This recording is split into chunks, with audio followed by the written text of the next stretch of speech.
Magandang araw mga bata! Ako nga pala ang inyong ating kwentistang si Ate Shane. At ngayong araw na ito ay meron akong kwentong para sa inyo. At ito ay tungkol sa... Si Pagong at ang Matching. Sina Pagong at Matching ay matalik na magkaibigan. Mabait at matulungin si Pagong. Subalit si Matching ay tuso at palabiro. Isang araw, binigyan sila ni Aling Muning ng malaking isda. Pagong, Matching, eto, kainin nyo isda pang merienda. Wow! Salamat, Aling Muning! Walang anuman. O siya, halis na ako. Baka busog kayo. Tara, Matching, kain tayo. Naku, parang panis na yan, Pagong. Ang mabuti pa, hayaan mo muna akong kumain yan para masiguro natin na walang laso ng pagkain. Oh, heto. Sinimulang tikman ni Matching ang isda at sa kakatikim nito ay naubos niya ang malaking isda. Pasensya ka na, kaibigang Pagong. Napasarap ang kain ko ng isda, kaya wala nang natira. Dahil sa likas na mabait at pasensyoso si Pagong, hindi na siya nakipagtalo sa kanyang kaibigan. Sa kanilang paglilibot sa kagubatan, nakakita si Pagong ng isang puno ng saging. Wow! Ang ganda naman ng puno ng saging. Tignan mo, Matching. Oo nga, Pagong, tama ka. Gusto ko itong itanim sa aking bakuran para pag nagkabunga ay makakain natin ito. Ako rin, Pagong. Gusto ko rin ang puno na yan. Pwede bang sa akin na lang yan? Hatiin na lang natin ito, Matching. Sa akin ang itaas na bahagi, yung may mga dahon na. Ayoko na kasing magpatubo ng dahon dahil nakakapagod ang mag-antay. O sige, yun natira sa ibabang bahagi na lang ang akin at pagsusumikapan ko na lang itong patubuin. Mag-aantay ka ng matagal niyan, Pagong. Di bale, sanay ka naman sa mabagal at mag-antay.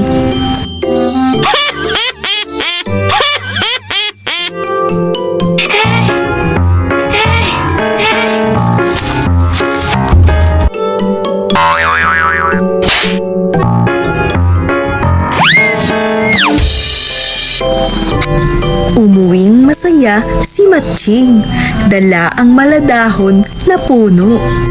Samantalang si Pagong ay malungkot sa dala niyang ibabang bahagi ng puno na may ugat.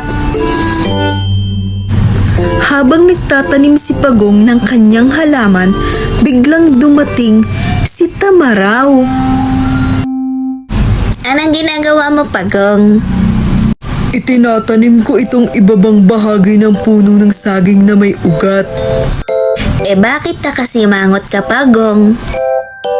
Kasi yung ibabang bahagi ang napunta sa akin, samantalang kay Matching ay madahong bahaging itaas ng puno.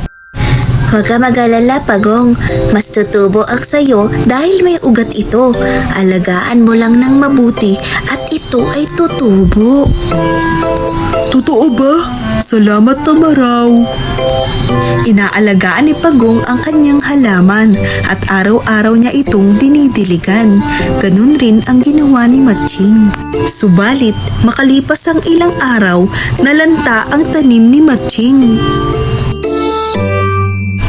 Bakit nagkaganito ang nangyari sa halaman ko? Si Pagong naman ay natuwa dahil nakita niyang umuusbong ang kanyang halaman at lalo niya pa itong inalagaan at ito ay bumunga ng maraming saging. Nainggit si Matching nang makita niya ang bunga ng saging sa halaman ni Pagong. Buti pa ang sayo, nagkabunga. Paano nangyari yan nang sa akin ay nalanta at natuyo? Inalagaan ko kasi ng mabuti. Sabi ni Tamaraw, tutubo talaga ang halaman kapag ito ay may ugat. Ganun pala. Sige, kainin na natin ng bunga, kaibigang Pagong. Mukhang hinog na ito at masarap. Sige, ngunit di ako makaakyat, kaibigang Matching. Masyadong mataas ang puno at di ko maabot ang bunga. Ako na lang ang aakyat, kaibigan, at ilalaglag ko na lang ang bunga sa'yo. Sige, kaibigan, salamat.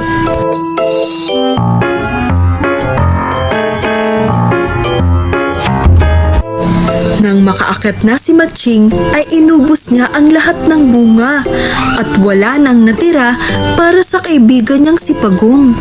Nom nom nom. Nom nom nom nom nom. Nom nom nom nom nom. Nom nom nom nom nom. Kaibigang Matching, laglagan mo na ako ng bunga. Pasensya ka na, kaibigan Pagong. Gutom na kasi ako at naubos ko lahat ng saging. At nakatulog si Matching sa sobrang kabusugan. Galit na galit si Pagong at habang natutulog si Matching, naglagay ng mga tinik sa ilalim ng puno si Pagong.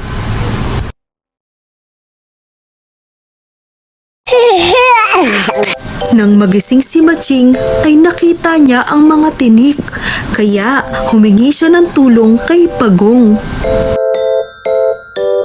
Pagong, kaibigan, tulungan mo ako. Alisin mo ang mga tinik dyan sa baba. Maggagabi na at mukhang uulan pa. Kaibigan, tulong. Ayoko nga. Makasarili ka kasi. Sarili mo lang ang iniisip mo. Diyan ka na at uuwi na ako at baka mamaya ay umulan pa. Pagong, huwag kang aalis. Hoy, Pagong, tulungan mo ako. Kaibigan, Pagong. Nakalipas ang sandali ay nagsimulang bumuhos ang malakas na ulan at walang magawa si Matching kaya bumaba siya sa puno ng saging. Aray! Aray! Aray! Aray! Aray! Daing ni Matching sa sobrang sakit dahil sa matutulis na tinik. Gagantihan kita, Pagong. Humanda ka. Kinabukasan, kahit na masakit pa ang sugat ni Matching, ay patuloy niya pa rin hinahanap si Pagong. Nakita niya ito sa may kakahuyan. Kinuha ni Matching si Pagong na takot na takot. Oh, bitawan mo ako, kaibigang Matching. Anong gagawin mo sa akin? Tatadtadin kita ng pinong-pino, Pagong. Nag-isip ng paraan si Pagong para maisahan ang tusok kaibigang si Matching. Kaibigan, kapag ako'y iyong tinadtad, dadami lang ako at susugurin kita at kakainin. Gusto mo yun? Napaisip si Matching. Di susunugin kita hanggang ikaw ay maging abo. Ramdam mo ba ang aking bahay na hawak mo, Matching? Hindi tinatabla ng apoy dahil sa kapal at tibay nito. Napaisip muli si Matching hanggang maisipan niyang pumunta sa dalampasigan. Itatapon na lang kita sa dalampasigan hanggang sa malunod ka, Pagong.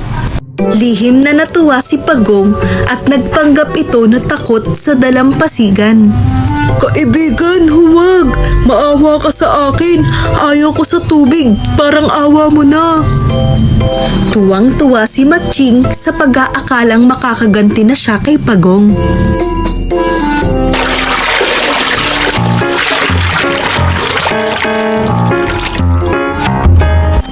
Malakas na inihagis ni Matching si Pagong.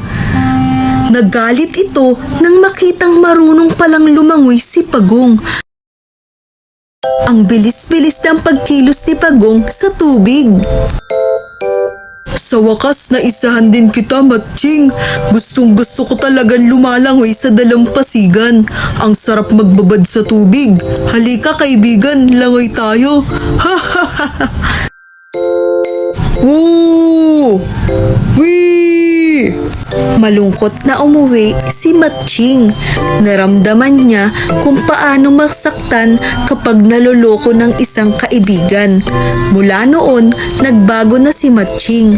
Hindi na sila muling nagkita ni Pagong.